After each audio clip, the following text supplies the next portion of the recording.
Assalamualaikum warahmatullahi wabarakatuh. Berjumpa kembali teman-teman di channel kita ya, Mas Tio KDR. Oke teman-teman, di kesempatan kali ini ya kita akan berbagi informasi kembali teman-teman ya, masih di seputar dunia pendidikan ya. Di sini tentunya ada informasi yang sangat penting teman-teman ya. Di sini ada surat edaran terbaru ya dari Kemendikbudristek. Di sini dikeluarkan ya per 10 Agustus 2022 ya. Nah, tentunya ini untuk semua sekolah ya, itu baik di jenjang PAUD ya, untuk SD, SMP, SMA, SMK, SLB maupun di PKBM ya, atau mungkin di kesetaraan. Nah, ini teman-teman untuk sekolah ini wajib ya untuk melakukan hal-hal sebagai berikut, yaitu sebelum 31 Agustus 2022.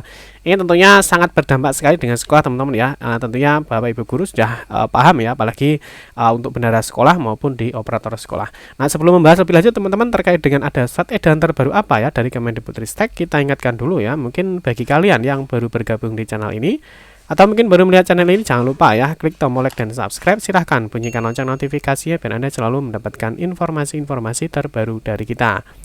Baik teman-teman yang suka baca berita, silahkan kunjungi saja di laman resmi kita mastiokade.com. Di sini kita akan berbagi informasi khususnya di seputar dunia pendidikan.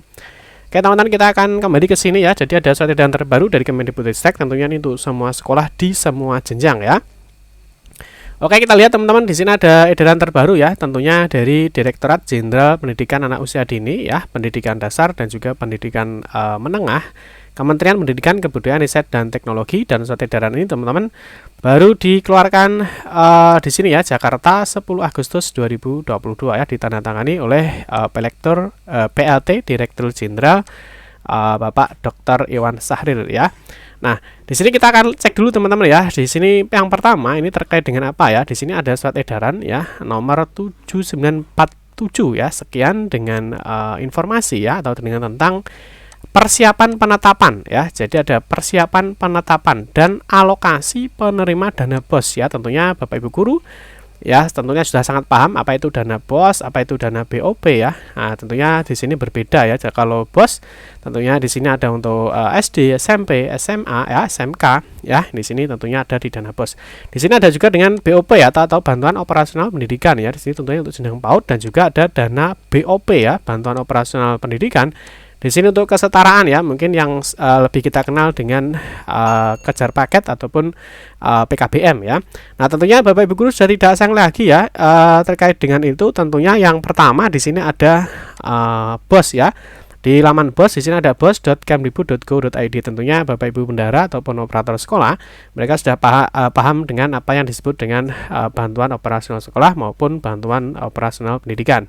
Tentunya selain di BOS ya, di sini juga tentunya ada informasi terkait dengan RKAS ya, atau mungkin kita sebut juga sebagai ARKAS ya, atau aplikasi rencana kegiatan dan anggaran sekolah, yang mana sesuai dengan informasi yang sudah diberikan teman-teman bahwa untuk BOS ya itu harus menggunakan laporannya menggunakan ARKAS ya, atau RKAS. Nah, oke, kita akan kembali teman-teman ke surat edaran ya. Nah, yang pertama kita akan cek dulu ya, apakah surat edaran ini palsu atau asli ya, apakah surat edaran ini hoax ya, valid atau tidak. Yang pertama, seperti biasa teman-teman, kita cek dulu ya di laman resminya persuratan.kemdikbud.go.id ya. Nah, ketika kita cek di dalam surat keluar ya, ketika kita memasukkan dengan nomor 7947 sekian ya. Di sini sama ya, 7947 sekian. Nah, di sini dijelaskan ya, di sini ditandatangani oleh Pak Iwan Sahrir ya. Ini sesuai dengan yang sudah kita sampaikan terkait dengan surat edaran ini.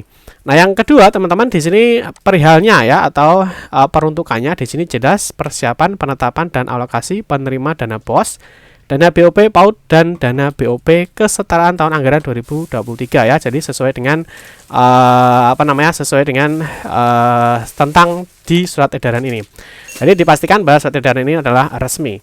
Oke, yang pertama kita cek dulu, di sini ada dasar hukum yang tentunya Bapak Ibu sudah paham ya tentang dasar hukum mengenai dana operasional sekolah ataupun tentang bantuan operasional sekolah maupun bantuan operasional penyelenggara pendidikan atau BOP. Nah, bagi Bapak Ibu nanti, bagi yang ingin download ya, atau ingin unduh terkait dengan surat edaran, nanti Bapak Ibu bisa cek aja di sini ya, di Mas Tio KDR.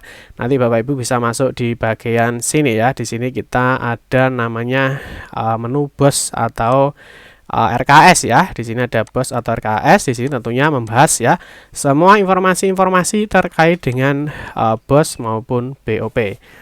Oke, langsung saja kita cek untuk di surat edaran ini ada informasi penting apa ya. Yang pertama di sini dalam rangka persiapan ya untuk penetapan dan alokasi penerima dana BOS, ini dana BOP, PAUD dan juga dana BOP kesetaraan tahun anggaran 2023 ya. Di sini tentunya ya pedomannya berdasarkan ini ya Persetjen ya dan juga ada peraturan Menteri Kebudayaan Riset dan Teknologi Nomor 2 tahun 2022. Ini Bapak Ibu guru terkait dengan petunjuk teknis pengelolaan dana BOS BOP. Nanti Bapak Ibu juga bisa cek aja di sini ya. Di sini ada namanya kalau teman-teman cek di sini ya. Nah, di sini masukkan aja dengan kata kunci Juknis BOS seperti ini, maka di sini akan muncul di sini ada Juknis BOS dan BOP berdasarkan Kemendikbudristek nomor 2 tahun anggaran 2022 ya, sama dengan yang disebutkan ini. Oke, yang berikutnya teman-teman di sini tentunya ada hal-hal yang perlu disampaikan ya. Yang poin satunya di sini penetapan satuan pendidikan atau sekolah penerima dana BOS BOP ya. Nah, untuk tahun 2023 ini dilakukan pada satuan pendidikan yang memenuhi persyaratan. Jadi artinya di sini harus wajib ya bahwa di sini ada namanya persyaratan untuk bisa menerima dana BOP atau BOS. Yang pertama di sini adalah memiliki nomor pokok sekolah nasional yang terdata pada Dapodik pasti ya. Yang kedua adalah telah mengisi dan melakukan pemutakhiran Dapodik sesuai dengan kondisi real paling lambat tanggal 31 Agustus 2022. Ini sama seperti yang diinformasikan ya di laman Dapodik ya. Jadi di laman Dapodik Bapak Ibu guru bisa cek aja di sini Dapodik seperti ini. Nanti di sini ada dapo.kemdikbud.go.id. Di sini juga dijelaskan ya. Di sini ada cut off ya atau batas waktu pengambilan data untuk BOS atau BOP di sini adalah tanggal 31 Agustus 2022. Jadi ini sinkron ya dengan informasi yang ada.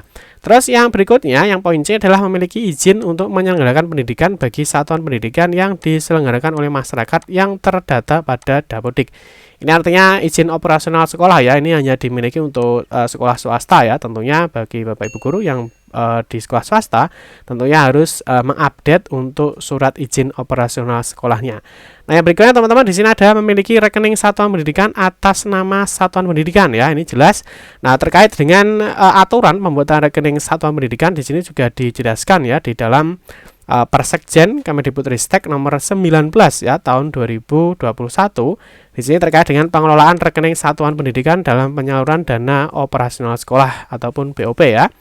Nah, terus yang berikutnya teman-teman, yang E di sini adalah bukan merupakan satuan pendidikan kerjasama ya atau SPK ya, satuan pendidikan kerjasama. Nah, yang berikutnya dijelaskan selain memenuhi persyaratan tersebut di atas ya, khusus satuan pendidikan penerima BOP ya di sini. Kesetaraan harus memiliki peserta didik paling sedikit 10 peserta didik ya. Jadi untuk BOP ya, jadi untuk PAUD maupun untuk kesetaraan atau PKBM di sini memiliki paling sedikit itu adalah 10 peserta didik pada setiap jenjang. Ya, jadi artinya misalnya kelas di setiap jenjangnya ya. Jadi harus memiliki minimal 10 siswa. Nah, berikutnya sementara untuk satuan pendidikan penerima BOS ini tidak merupakan satuan pendidikan yang dikelola oleh kementerian atau lembaga lain. Yang berikutnya yang poin 2 ini yang paling penting adalah penetapan alokasi dana BOS dan juga BOP PAUD dan dana BOP kesetaraan tahun 2023. Di sini dihitung berdasarkan besaran satuan biaya pada masing-masing daerah dikalikan ya dengan jumlah peserta didik yang memiliki NISN. Jadi ini wajib ya. Jadi Bapak Ibu tentunya harus memastikan bahwa peserta didiknya itu memiliki NISN yang valid ya. Jadi NISN yang valid pada cut off Dapodik 31 Agustus 2022. Nah, di sini dijelaskan juga di poin 3 persyaratan izin sebagian dimaksud pada angka 1 huruf C jika terdapat satuan pendidikan dengan izin penyelenggara pendidikan masih dalam proses pembuatan atau perpanjangan. Ini untuk surat izin operasional ya, maka dapat dilakukan dengan menggunakan surat keterangan dari dinas. Jadi bisa minta surat keterangan dari dinas. Nah, yang berikutnya adalah persyaratan rekening satuan pendidikan ya, sebagaimana dimaksud pada huruf 1D itu merupakan rekening standar yang ditetapkan pemerintah daerah sesuai dengan ketentuan peraturan ya Sekretaris Jenderal Kemendikbudristek nomor 19 tahun 2021. Di sini ada untuk persekjennya, nanti Bapak Ibu bisa download di mastiukdr.com. Yang terakhir teman-teman, dalam hal terdapat satuan pendidikan tidak ditetapkan ya sebagai penerima dana BOS, ini ngeri ya. Nah, di sini biaya operasional satuan pendidikan yang diselenggarakan oleh pemerintah daerah menjadi tanggung jawab pemerintah daerah, dan biaya operasional satuan pendidikan yang diselenggarakan oleh masyarakat menjadi tanggung jawab badan hukum penyelenggara satuan pendidikan yang bersangkutan. Jadi artinya ketika ada nama-nama sekolah yang tidak ditetapkan sebagai penerima dana BOS, ini artinya mereka kegiatan operasionalnya ditanggung di daerah ataupun penyelenggara satuan pendidikan yang bersangkutan ya. Terus di sini yang perlu disampaikan juga teman-teman, di sini adalah untuk dinas pendidikan ya, tentunya di sini melakukan verifikasi dan validasi di satuan pendidikan, apakah semua data sudah diinput sesuai real dengan kondisi yang ada di lapangan. Terus membantu mengupayakan satuan pendidikan dan seterusnya ya. Di sini yang paling penting adalah di poin D, yaitu adalah melakukan sinkronisasi Dapodik paling lambat 31 Agustus 2022. Ini juga sama ya. Terus di sini dijelaskan juga terkait dengan penyampaian surat ya. Nanti di sini ada namanya tautannya ya. Nanti Bapak Ibu guru bisa cek di halaman ini ya.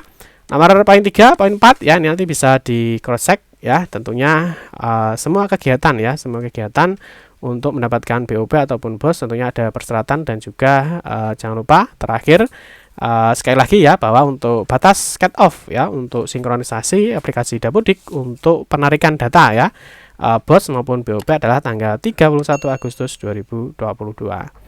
Oke teman-teman, cukup sekian saja informasi yang dapat kami sampaikan ya. Semoga bermanfaat. Mohon maaf jika ada salah kata dalam memberikan informasi dan penjelasan. Kita berjumpa kembali di video-video berikutnya. Saya Giri, wassalamualaikum warahmatullahi wabarakatuh.